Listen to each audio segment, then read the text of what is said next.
Welcome to the Fort Johnson podcast, where we take you above and beyond with the stories that defy gravity and lift the spirit. I'm your host, and today's episode is soaring to new heights as the crew joins us from Cajun Dustoff, real-life heroes who take to the skies in their rescue helicopters. Prepare for the ride of your lifetime and insights that will give you a new perspective on flying on the wings of dedication and skill. This is the Fort Johnson podcast. Your boarding pass to adventure is confirmed. Engines are starting, rotators are spinning, and our flight into the incredible realm of Cajun Dustoff begins now.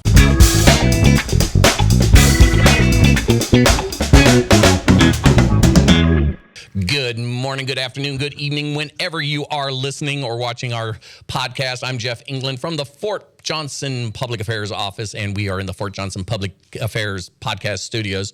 And today with me, I have some very special guests with me. Some of my heroes, helicopter crewmen from the Cajun Dustoff. We've got Major Nick Schaefer, the commander of Charlie Company and of the 1st of the 5th Aviation. That's right. Squadron. Ah, there we go. I gotcha. And Sergeant First Class Stephen Simmons. He's the first sergeant of Charlie Company. How you guys doing? Amazing. Thanks for taking some time out to come on in here. I know you guys are busy, and with the pilots, or you have to keep a certain amount of hours to keep your flight status, and some things that a lot of people aren't familiar with, which has always made me jealous of flight crews, is the flight rest. The flight rest. Yes, the flight rest. The flight rest. So it's like you're not allowed to. You have to rest a certain amount of hours before you can fly again, right? That's correct. Yes, crew rest. That's right. Rest. That's they might call it crew rest in the Air Force. That's what it is. In the Army, we call it fighter management. Fighter management. Oh, yeah. Okay. So, Cajun Dustoff. I mean, we have it here on Fort Johnson. And I don't think we have Cajun Dustoff at any other installation that I know of. Cajun Dustoff is the only active duty medevac unit in the state of Louisiana. Oh, wow. Are there a lot of medevac units in active military? I think there's over 15 active duty medevac units across the world at the Army. Oh, wow. That's big. Many more in the National Guard and reserves. For Fort Johnson, JRTC, and really the entire state and region, we are it. Wow. Now, if we have a lot of civilians on our installation, if they were to get injured and need to be medevaced, would you guys take that, or would we have to call in a commercial medevac? Normally, civilian. For any civilian not employed with JRTC. Maybe whoever's on post. I don't know. We can take active duty service members, their dependents, and we can also service civilians who are employed. Like the GS on civilians. Fort Johnson, yes. Well, then I'm saved. We got you covered. So, how long have you been flying? I've been flying for the last 9 years. I've been active duty for 12. Wow. So I haven't always been a pilot. What? You mean people can actually go from being one job to being a pilot? Yeah, I started off as a ground guy. My first duty station was South Korea.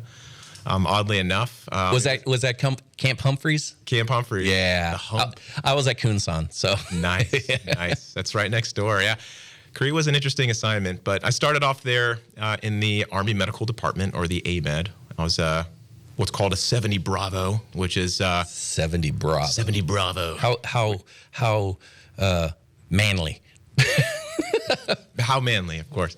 It's a platoon leader, an executive officer, essentially the person who leads many of the medics, providers, and folks who take care of people.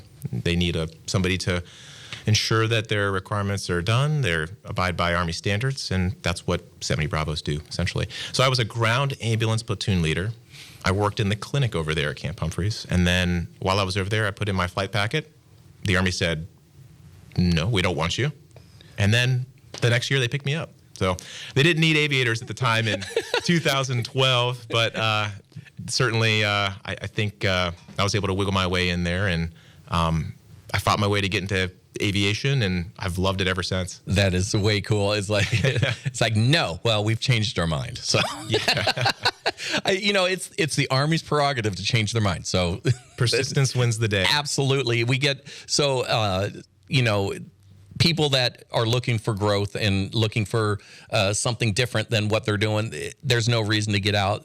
Just try for something different, and if they say no, try it again. Persistence wins the day. You know it. So, First Sergeant Simmons, we explained the First Sergeant and the Sergeant First Class thing. So there's the frocking thing out right now where Sergeant First Classes and Master Sergeants can be put in there and frocked up to the next rank if it's a E7 or E8 or E9 position. For us being a smaller company, my position is an E7 position, but I am a company First Sergeant going through all the same things that a regular First Sergeant does. You're doing all the work without the pay. Pretty much. That's everybody. So how long have you been in Cajun Dustoff? I've been a Cajun Dustoff since 2022. I've been a flight medic since 2014. Oh wow! So you're like when people say medic, they're calling for you. I used to come running. Now you come flying. Now I fly in. So Yeah. it's a lot better. My back's a lot lighter. I don't carry a big rucksack anymore. Nice. And so have you guys now as a medevac? Is that get deployed also for? Not this one. This one is specific to JRTC. So it's all right here. Yep. Nice. Yeah, I think that's one of the defining factors about this unit and 1-5 Aviation is that we're exclusive to JRTC and Fort Johnson. We don't go to deployments. We don't go to CENTCOM or UCOM. There's a lot of great quality time here, and we get to really hone our craft here, supporting JRTC and the surrounding communities. So where do you use if you pick somebody up? It's usually in the box.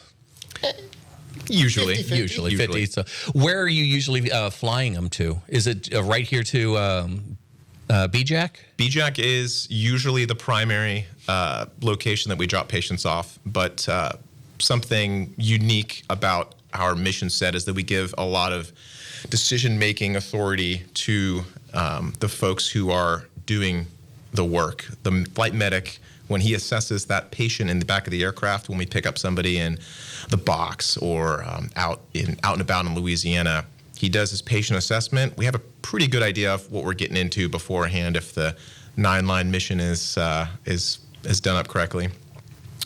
But that flight medic makes the determination, okay, he's got these injuries. This is what's going on, these vitals. And he makes the determination just like that to go to BJAC or Rapides in Alexandria, Cabrini in Alexandria, Lake Charles. We have the ability to take patients as far as Joint Base San Antonio, SAMC, on one trip, depending on the severity of someone's injuries. That is so cool, and it's all on you. It's all on us. These guys know their craft so well that they're able to determine right on the spot where we're taking them based on hospital capabilities and what the other hospitals can do. That's amazing. That seems like a lot of responsibility. It can be. So why don't you take me through a day? You show up to work. Well, I'm sure you show up to PT at 5 a.m, and then you get to work. Okay, so we drive to work. You get your coffee ready. So why don't you take us through a day of that you would go to? Okay. I'll take you through a day of what it's like to be on medevac duty. Yeah, medevac duty. Medevac duty is something that we do every day of the year, even on weekends, even on summer breaks. So basically, and your training holidays. is real world. We are real world medevac. Yes. And I think that's also a pretty cool distinction about this medevac unit in particular, is that we are real world every single day of the year. And so we have medevac duty that shows at 1300 or 1 o'clock in the afternoon. They go through their pre-flight checks. We do some minimal flight planning, sign for flight gear, It's about a 30 to 45-minute process of getting flight gear, pre-flighting the aircraft, making sure that everything works appropriately for our 24-hour duty. We crew brief. We run up the aircraft, make sure it works. Did I just hear you say that you're on 24-hour duty? A 24-hour duty, yes. And you're not even fireman. I mean, it's kind of like a firehouse. It really is. Yeah, we have, there's sleep rooms in the Cajun Dustoff area. There's a full kitchen, fridge, dishwasher, stove, grill, everything we need to live there. It's really a second home for a lot of our service members. So after we run up the aircraft, we do all of our in-flight hit checks and engine checks and everything, make sure everything's good to go so that when we need the aircraft, it can go just as fast as we need it to go. And then after that, we maintain a rest posture. Nice. So that whenever that call comes in, no matter if it's in a rotation, if it's outside of a rotation, or it's on Thanksgiving or 4th of July or a normal Friday like today, we're ready to go at a moment's notice. And when was the last emergency? How long ago? Last week. Last week? Yeah. Oh, wow. That's quick. You're busy people. Over the last, I guess since October, the last fiscal year so far, we've had 9 point of injury missions, which is landing directly to the landing zone, picking up somebody on their worst day, an urgent casualty, and we've had 5 patient transfers where we transfer a uniformed service member, dependent, or civilian from one hospital to another. So we've had a lot of buys here at JRTC with a lot of rotations being elsewhere. I think we've had, since October, two rotations here. So our numbers aren't really as high as they usually are, but whenever we have back-to-back rotations like this year, we start to ramp up in intensity. But, in a career field like yours, I guess the lower amount of calls is, or the less work you guys have to do, real world is a good sign. It depends on who you talk to. I think one awesome thing about Cajun Dustoff is the guys and gals, they love doing their job. I can imagine. And the pilots love to fly. The medics love to treat. I think when a flight medic comes here to this unit, they know what they're getting into. They know that it's real world medevac. They know that they're going to be doing their craft that they've trained on for years and years and years. And it's towards a good cause, right? It's an extremely fulfilling mission. And when we get a chance to do it, it's not always the greatest circumstances, right? Cajun Dustoff itself is picking somebody up on the worst day of their life in combat, or in our case, non-combat, and taking them to a higher level of care to make sure that they survive. Well, you're out there saving lives. That's bottom line. We are. Yeah. So Sergeant Simmons, what does your day consist of? You go in at 1 o'clock too? I go in at 1 o'clock with him. While he's checking the helicopter and doing everything else, I'm preparing all of the medical equipment. Easiest way to break it down, you ever seen an ICU? Uh-huh. Take an ICU and shove it in the back of a helicopter. No thanks. Yeah, that's what we are. Now, what kind of helicopters are you flying? UH-60 Limas, so a Black Hawk, and it's the Lima edition. So not the newest model, but they still work pretty good. You're like one letter away from limo. Very nice. The Black Hawk is the Cadillac of Army aviation. What about the Lakota? Aircraft. The Lakota is the other helicopter we have here. We have, 2 now, right? It's the Black Hawk and the Lakota. Yep. We used to have the Kiowa, but now they've been retired. And we used to have the UH-1 or the Huey. And that's really retired. That's been retired for a while now. But the Lakota, I heard the Lakota was the Cadillac. It has like climate control and backseat televisions, and so it does have climate control, which is nice. But at the same time, doesn't have the same power that the Black Hawk has. So for picking up more than one patient, the Lakota's great for one. But once you start getting into 2 or 3 patients, like we can get sometimes, oh wow, it doesn't have the power to handle that much weight in the back. That's crazy. And how big is the crew for when you go out on a mission? How big is your crew for? 4 people. 4 people. Yep. So you got two up in the front. I got 2 pilots. I have a 15 Tango helicopter repairer or crew chief. Crew chief. And then a critical care flight paramedic in the back. Wow. And then you've still got room for what, 3? I can carry up to 4 litter patients or 4 ambulatory patients. Oh wow. That's a big ambulance.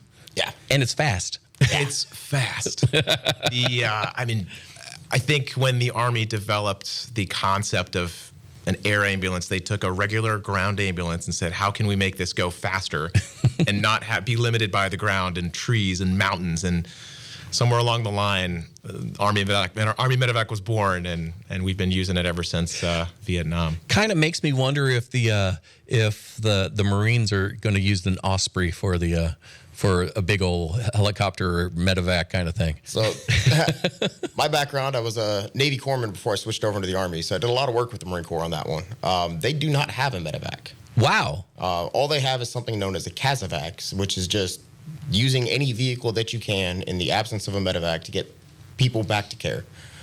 They use the CH-46, so very similar to a Chinook, and that's what they use to just throw people in and get the heck out of there.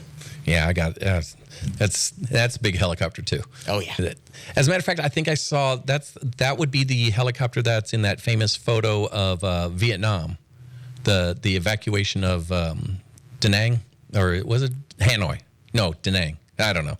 Yeah, it's big old two propeller helicopter with like a tricycle landing gear. Yeah. So I remember it more from the more current memes of somebody put googly eyes back where the engines are. Yeah, there we go. That's how It's like a frog from the back. Chinooks are ugly birds. So what would you say is your favorite part of the job? My favorite part of the job is working with incredible people. I mean, he's right there. Simmons is an awesome dude, but like I was saying before, the people that come to this unit, I believe they want to be here. I believe they know what they're getting into. There's people that are very dedicated and care very much about the mission and about other people, and it's a very awesome thing to see selfless people working together as a team and doing something that's a worthy cause, and that excites me the most about being a commander here. I was a commander at a previous duty station. I came from Fort Cavazos, and the unity here and the purpose behind what we do it's undeniable. It's unbelievable, and that is my favorite part about working here.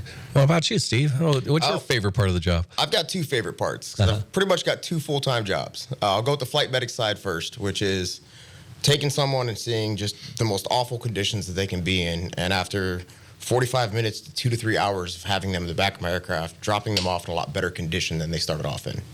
The other side of the house is I'm one of the flight instructors or flight trainers in the company. So watching someone grow and develop from I don't really know what's happening yet to I'm a fully functional member of the company and member of the flight crew is fantastic. Oh, that's so cool. And the most I get to do is talk to people. You're really good at it. My mom used to sit there and say, "It's like if you can get a job talking, you're going to make it." It's like, well, in the words of one of my crew chiefs are notoriously known for sitting in the back of the aircraft, and when we don't have patients, we're looking out of the windows. Well, his favorite thing to do now is when he goes back home on leave, his 3rd grade teacher lives down the street. She told him he would never find a job where he got paid to look out of a window. Well, he went and did it, and he found a job where he gets paid to look out of a window. There are a lot of things that did not make it to my career day. It's like, wait a minute, where was this at career day? So how much training is involved in getting just to the point to where you're ready to be on the crew? Yeah. I'll start from the pilot side because I know. Well, I would imagine that you know a little bit about the pilot side. Just a little bit. In order to get into an Army aviation unit flying helicopters, you've got to go to what's called flight school. Makes sense. The Army calls it Initial Entry Rotary Wing Training.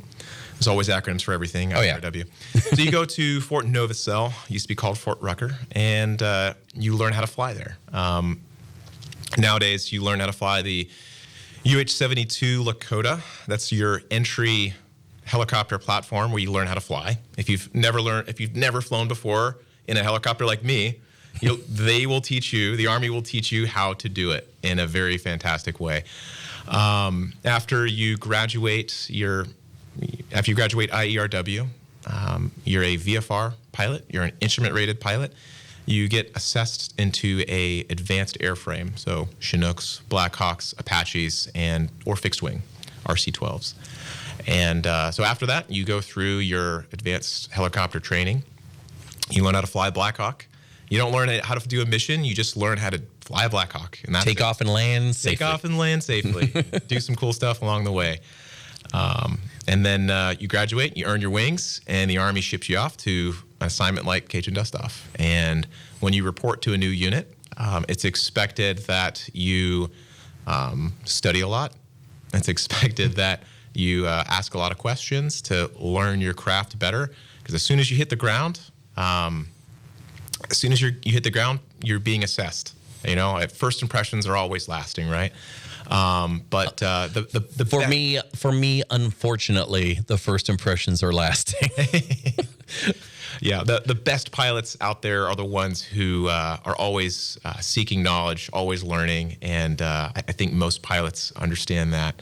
And so you get to the unit, and for all crew members, crew chiefs, flight medics, and pilots, you go through what's called a readiness level progression, RL progression. You start at readiness level 3 or RL3, and you get an instructor pilot will take you up in the aircraft and reorient you and reintegrate you into what it's like to fly this model Blackhawk, for us, UH-60 Limas. And you'll do traffic patterns. You'll work on base level tasks, basic proficiency like you learned in flight school. And you get graded. You get evaluated. Satisfactory or unsatisfactory. No in between. There's no in between. Sat, unsat, that's it. So once you're sat on all of your base level tasks, you are RL2, readiness level 2. And to go from RL2 to RL1 is all mission-focused tasks. So in the medevac, it's can you navigate from one point to another? Can you fly low to the ground, terrain flight? Can you operate, or do you know how to do the hoist, operate the hoist in the back? That's a lot of crew coordination, so it does involve a lot of training. Can you operate the FLIR, the forward-looking infrared system that we have on the helicopter? And once you're proficient and sat on all those tasks in day, night, and NVG modes of flight, you can pull a mission. That's so cool. That's so cool. Is that a lot of training? That's a lot. That seems like a lot of training. How long does it take? Flight school is about 1.5 years, depending on how the classes shape out. But average, it's about 1.5 years of being at Fort Novosel. It's a great time. A lot of people love being at flight school. And then once you get to the unit, progression can take anywhere from 90 to 150 days. Just depends on things like weather and maintenance. But if you're able to fly, 3 times a day, or I'm sorry, not 3 times a day. That's a lot. 3 times a week, typically 90 to 120 days is what we target here. So a couple years and you're going to be a pilot. So, Steve, how long did it take you to get to where you are? Well, there's 2 different paths for us. One is the crew chief side, which is a little bit easier. Join the Army, become a 15 Tango, and get assigned to a unit that flies and be able to pass a medical evaluation for an upslip. And then for them, it's 90 to 180 days after that, and they're fully functional in the back of the aircraft. That's so cool. The medics is a little bit different career path. So we all sign on to 68 Whiskeys, basic medics, and it's 2 years as a medic before you can even drop your packet in to become a flight medic. We like to have a little bit of experience and competency before we start adding on additional skills onto that. From there, it's back to Fort Sam where we started, and it's about 18 months long as well for the critical care flight paramedic. Oh, wow. So they start off with the paramedic course where they get their National Registry paramedic. Then they move into the critical care, which is teaching you how to be a mobile ICU. And then they ship off to Novosel as well. And they spend about 8 weeks down there learning how to operate in the aircraft, how to work with the different medical platforms that are there, understanding the medical procedures. And then they come to a beautiful place like here and come see me, and I start progressing them. Speaking of coming to Fort Johnson, when you got your orders, I begged for my orders to come to here. Oh yes. Likewise. That is so cool. I mean, I love the place, and everything we've done on Fort Johnson is great. And to hear people are excited to come here, especially for the certain missions that we have here, it's just the bomb. It is certainly better than advertised. Better, way better than advertised. Yeah, I think a lot of people love coming to Fort Johnson, especially on the aviation side, because, like I mentioned, there's other active duty medevac units out there in the Army, and they deploy, right? They deploy, they go to combat training rotations like NTC or JRTC or JMRC in Germany, and it's a high op tempo. There's predictability, but there's a lot of unpredictability as well.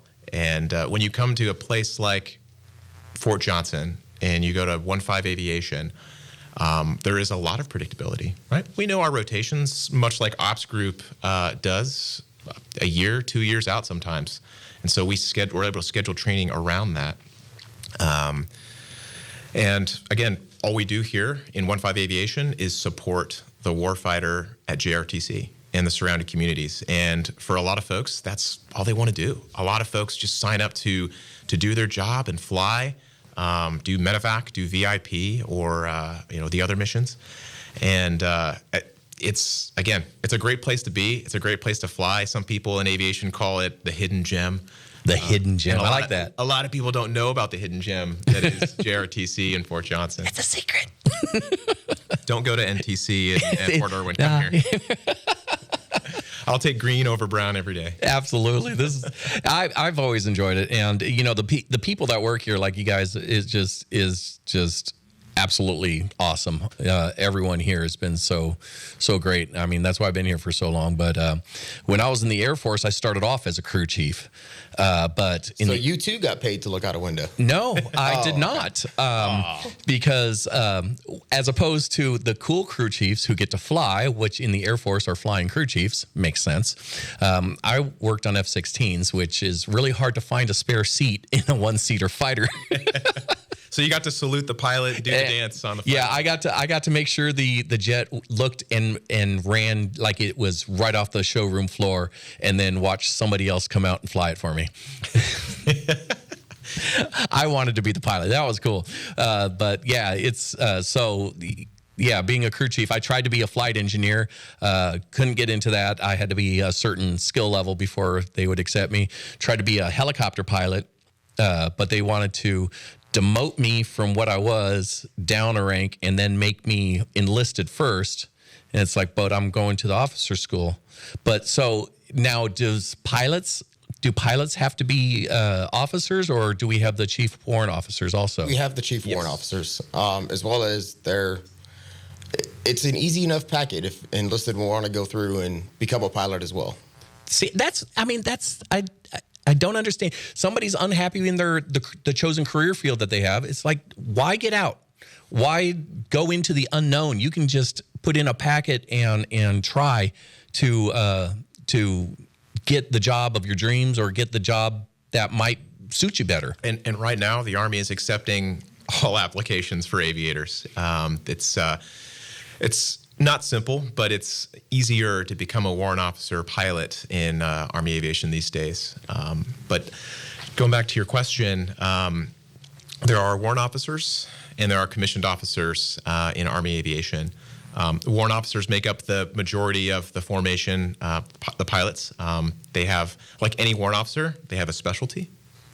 You have maintenance warrants, you have healthcare warrants, you have personnel warrants. We have aviation warrants, and their specialty is fly, fly, fly, and be the subject matter expert in everything aviation. Sounds like a great job. It's cool. They're without warrant officers, I guess we'll get this on record here. Without warrant officers, Army aviation would not exist. That's all. Well, without the team, of one. That's right. The team. That's right. Officers, NCOs, and enlisted all working as a team to keep the Army flying with rotor heads. That's one of the cool parts about flying in aviation is that it's not a solo thing. Yeah. It's just like the Army, it's a team sport, and every MOS or job has its specialty and its effort towards the overall mission. So, like flying in medevac, we have the opportunity to work as a team very, very closely. So a lot of the guys in Dustoff are very tight, are very close knit because one, we work together, we live together, are home away from home. And that team aspect is so critical in anything Army, but especially in aviation because our lives are on the line. Yeah. That's so cool. Nick Schaefer, Steve Simmons, I appreciate you guys coming in. It's been an honor to speak with you and learn about the job. And if other people are looking to try to get into a different career field, be sure to check this career field out also. And always, 20 years goes by a lot faster than you might think, and the military is always treated me well. I appreciate you guys coming in. Thank you very much, and I hope to have you back soon sometime. Hey, John, this was awesome. Thank you so much for the opportunity. We're humbled to be here, and this is really great. Thank you. All right, and I'm Jeff England. I appreciate everybody listening. Be sure to hit that subscribe button and that notify button, and be sure to tune in to all of our podcasts. We've got the playlist right there on your thing, and if you're interested in aviation or a medical career field, be sure to talk to your either a recruiter if you're not in already, or a career counselor if you're looking at staying in. But until then, I'm Jeff England from the Fort Johnson Public Affairs Office, and we will be watching and listening at you later.